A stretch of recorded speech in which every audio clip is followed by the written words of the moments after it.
যুদ্ধের ময়দানে শত্রুর বিপক্ষে যেমনি করে মিসাইল তার লক্ষ্যবস্তু ভেদ করে, ঠিক তেমনি দোয়ার মতো দোয়া করলে আপনার সেই লক্ষ্যবস্তু ভেদ করে দোয়াটা কবুল করে নেয় কে? যখনই আমার রাসূল দোয়া করলেন ওমরের জন্য, দোয়া আল্লাহ কবুল করলেন। কবুল করার সঙ্গে সঙ্গে ওই দিন থেকে হযরত ওমরের অন্তরে রাসূলের জন্য কেমন একটা ভালোবাসা শুরু হয়ে গেল। সুবহানাল্লাহ। আমার ভাইরা, যখনই আমার রাসূল দোয়া করতে লাগলেন, দোয়ার পরেই আমার নবীকে সব জায়গায় ওমর অনুসরণ করতে লাগলেন। আমার রাসূল এশার নামাজে কাবা চত্বরে এশার নামাজ দাঁড়িয়ে দাঁড়িয়ে পড়তে লাগলেন। আর হযরত ওমর তখন ইসলাম গ্রহণ করে নাই, তিনি লুকিয়ে লুকিয়ে আমার নবীর মধুমতা তেলাওয়াত শুনলেন। আমার নবীর কণ্ঠ কেমন ছিল, কেমন মায়াবী কণ্ঠ ছিল, যে আবু জাহেল, উতবা, ওয়ালিদ ইবনে মুগীরা বলেছিলেন এই মক্কার ভিতরে কোরআনের সমস্ত প্রচার কাজ বন্ধ। এই আবু জাহেল, সাইবা, ওয়ালিদ ইবনে মুগীরা যখনই আমার রাসূল কোরআন তেলাওয়াত শুরু করতেন, সবাই আমার নবীর মায়াবী কণ্ঠ তেলাওয়াত শোনার জন্য সবাই রাত থেকে শুনতেন। সুবহানাল্লাহ বলেন না? এত মায়া, এত মধুর, এত মায়াবী কণ্ঠ আমার রাসূলকে আল্লাহ তাআলা দিয়েছিলেন। আমার ভাইরা, আল্লাহর রাসূল সেই কাবা চত্বরে এশার নামাজে দাঁড়িয়ে দাঁড়িয়ে সূরা হাক্কা তেলাওয়াত করতে লাগলেন। এক পর্যায়ে তেলাওয়াত করতে করতে দেখা গেল হযরতে ওমর এত সুন্দর তেলাওয়াত শুনে তিনি বলতে লাগলেন, ওমা হুয়া বিকাউলি শাইর, এটা কোন মানব রচিত কিতাব নয়, এটা মুহাম্মদ বানিয়ে বানিয়ে অনেক সুন্দরভাবে একটা কবিতা তিনি তৈরি করেছেন। নাউজুবিল্লাহ বলেন। তিনি তো আরবি বুঝতেন, আরবির সব জ্ঞান ওমরের ভিতরে ছিলেন। তিনি বলেন এত সুন্দর সুর, ছন্দ, কবিতার মতো একটার পর একটা, স্টেজ বাই স্টেজ, এটা কবিতা ছাড়া আর কোনো কিছু হতে পারে না।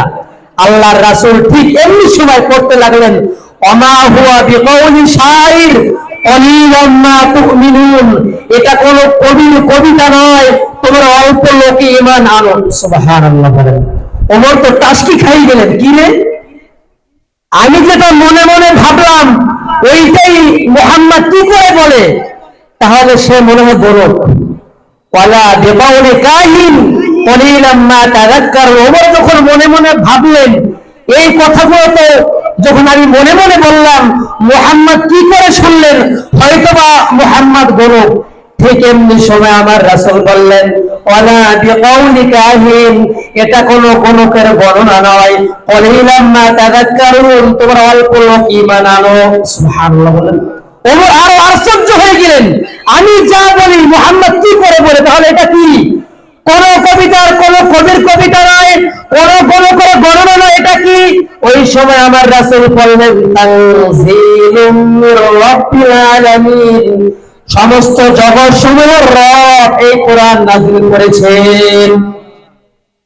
ওমরকে আল্লাহ তাআলা জান্নাতের দিকে টানে, আর শয়তান কি বসে আছে? শয়তান তো দিকে ওমরকে জাহান্নামের দিকে টানে। আল্লাহ তাআলা ওমরকে জান্নাতের দিকে টানে, শয়তান জাহান্নামের দিকে টানে। এরপরে মক্কার ভিতরে একটা ঘোষণা চলে আসলো, এই মুহাম্মদ আমাদের বাপদাদার ধর্মকে কলঙ্কিত করেছে, আমাদের বাপদাদার ধর্মকে বাদ দিয়ে মক্কার ভিতরে একটা বিশৃঙ্খলা তৈরি করেছে। মুহাম্মাদের মাথা যে আনতে পারবে তার অমুক অমুক বিশাল পরিমাণ একটা অর্থ দেয়া হবে। হযরত ওমরের মতো শক্তিশালী দ্বিতীয় ব্যক্তি আর মক্কার কেউ ছিল? ওমর রাজি হয়ে গেল। ওমর বলল এই কাজ আমি করব। হযরত ওমর বিশাল লম্বা তরবারি নিয়ে ছুটলো, আইনা মুহাম্মদ, মুহাম্মদ কোথায়? যখনই মুহাম্মদ সাল্লাল্লাহু আলাইহি সাল্লামের দিকে রওনা করলেন, ঠিক এমনি সময় এক ব্যক্তি বলল, ওমর কোথায় যাও? বললাম ওমরের মাথা আনতে যাই, কল্যাণতে যাই। আবু জাহেল বিশাল পুরস্কারের ব্যবস্থা করেছে। ওদিকে ওমরের বোন ফাতেমা বিনতে খাত্তাব, তার বোন ইসলাম গ্রহণ করে ফেলেছে। সুবহানাল্লাহ বলেন। ওমরকে বলল, ওমর আরে আগে তুমি ঘর সামলা, পরে মুহাম্মাদের মাথা আনো। তুমি জানো কি তোমার বোন জামা ইসলাম গ্রহণ করেছে? এই কথা বলার সঙ্গে সঙ্গে ওমরের মেজাজ আরো গরম হয়ে গেল। তিনি বিশ্বনবীর বাড়ির দিকে রওনা না করে তিনি চলে গেলেন তার বাড়িতে। ঠিক এমনি সময় হযরত খাব্বাব রাদিয়াল্লাহু তাআলা আনহু তার বোন জামাইকে সূরা তোহা থেকে কিছু আয়াত শিখাচ্ছেন। এমনি সময় দরজায় পড়া আল্লাহ বলল, দরজা খোলো। দরজা খোলার সঙ্গে সঙ্গে কোনো কথা নাই, মার শুরু করলো, আপন বোনকে মার শুরু করলো, বোন জামাইকে আহত করলো। মারতে মারতে দেখা গেল রক্ত বের হতে লাগলো। বোন তো বাসনা আছে না নাই বলেন তো? যখন রক্ত বের হয়ে গেল ওমরের অন্তরটা নরম হয়ে গেল। বলল, তোমরা সবাই মুহাম্মাদের কথায় কি করে পাগল হয়ে গেলা? আমাদের বাপদাদার পূর্বপুরুষের ধর্মকে বাদ দিয়ে এমন কি কথা মুহাম্মদ নিয়ে এসেছে যে তোমরা সবাই মুহাম্মাদের দলে তোমরা ভিড় জমাচ্ছ? তোমরা কি শিখাচ্ছে? ঠিক এমনি সময় বললেন, আমার কাছে দাও। ওমরের বোন বললেন, লা ইয়ামাসসুহু ইল্লাল মুতাহহারুন। ও ভাই ওমর, তুমি অপবিত্র, নাপাক। তুমি নাপাক অবস্থায় কোরআন কি ধরা যায়? লা ইয়ামাসসুহু ইল্লাল মুতাহহারুন। আমার রব বললেন অপবিত্র অবস্থায় কোরআন ধরা যায় না।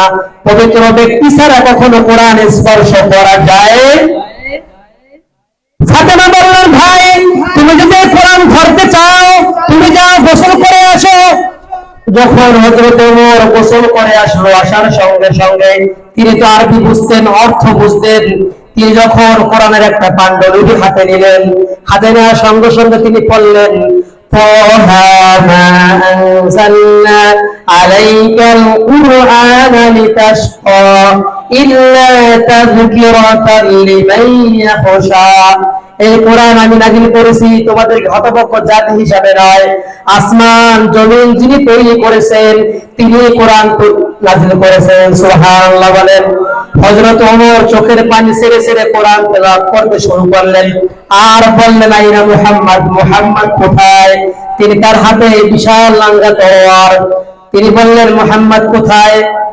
সবাই বলল, মুহাম্মদ সামনে। আমার রাসূল ঠিক অমনি সময় দারুল আরকামের ঘরে বসে লুকিয়ে লুকিয়ে কোরআনের দাওয়াত দেওয়া শুরু করলেন। ঠিক এমনি সময় দেখেন ওমর বিশাল লাঙ্গা তরল নিয়ে আসছে। সাহাবারা বলল, ইয়া রাসূলুল্লাহ, আপনি এখান থেকে পালিয়ে যান, আমরা ওমরকে প্রোটেক্ট করব, আমরা ওমরকে মোকাবেলা করব। ওমরের হাতে যে বিশাল লাঙ্গা তরোয়ার হয়তো আপনাকে আজকে শেষ করে দেবে। আমার রাসূল বললেন, তোমরা সরে যাও, আমি ওই যে রাতে তাহাজ্জুদ নামাজ পড়ে দোয়া করেছি, হয়তো আমার রব আমার দোয়া কবুল করেছে। সুবহানাল্লাহ বলেন। আমার নবীর কি পরিমাণ আল্লাহর প্রতি বিশ্বাস! ওমরের হাতে বিশাল তরবারি।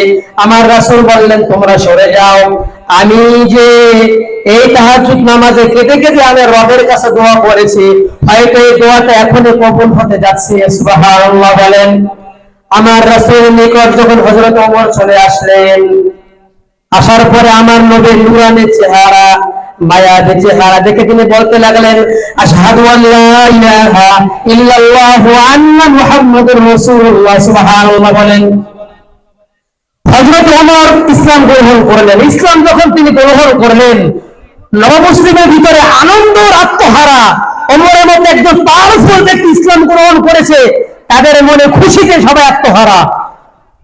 আমার রাসূলকে বললেন, হে আল্লাহর রাসূল, আমাদের দিন কি সঠিক নয়? আমার রাসূল বললেন, আমাদের দিন সত্য। বললেন, আপনি কি সত্য নবী নয়?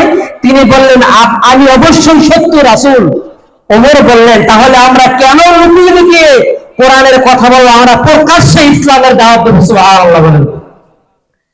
আমার রাসূল বলল, ওমর, এটা মক্কি জীবনী, এখানে লুকিয়ে লুকিয়ে দাওয়াত দেব, এটা আল্লাহর বিধান।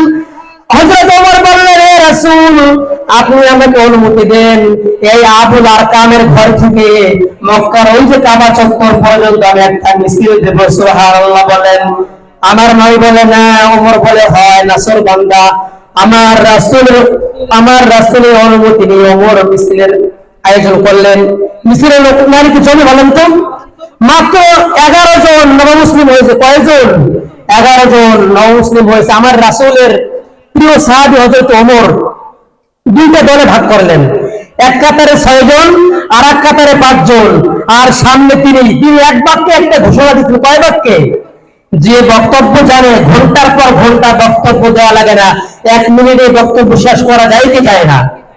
তিনি এক বাক্যে ঘোষণা করলেন, কে আছো তার মায়ের বুককে খালি করবে, কে আছো সন্তান গুলোকে এতিম করবে, কে আছো স্ত্রীকে বিধবা করবে, অমরের সামনে আসো। সামনে কেউ আর আসতে পারে না। সুবহানাল্লাহ বলেন।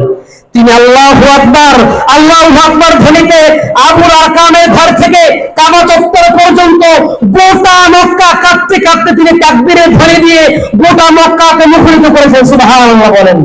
সে আল্লাহু আকবার ধ্বনি সেই পৃথিবীর শুরু থেকে ছিল, এখন পর্যন্ত থাকবে, কিয়ামত পর্যন্ত থাকবে। যারা এর বিপক্ষে থাকবে তারা থাকবে না। কথা ঠিক কিনা? আমার ভাইরা, যখনই মক্কার ভিতরে প্রকাশ্যে হযরত ওমর এইভাবে আল্লাহু আকবার ধ্বনিতে সেই আবুল আরকামের ঘর থেকে মক্কা পর্যন্ত আসলো, আবু জাহিলরা, আবু লাহাবরা, ওয়ালিদ ইবনে মুগীরা সবাই বললো, এত বড় সাহসকার এই মক্কায় প্রকাশ্যে কাবা চত্বরে আল্লাহু আকবার ধ্বনি দেয়, এত বড় বাপের বেটাকে। সবাই এসে দেখলো হযরত ওমর, সবাই পালিয়ে গেল। সুবহানাল্লাহ বলেন।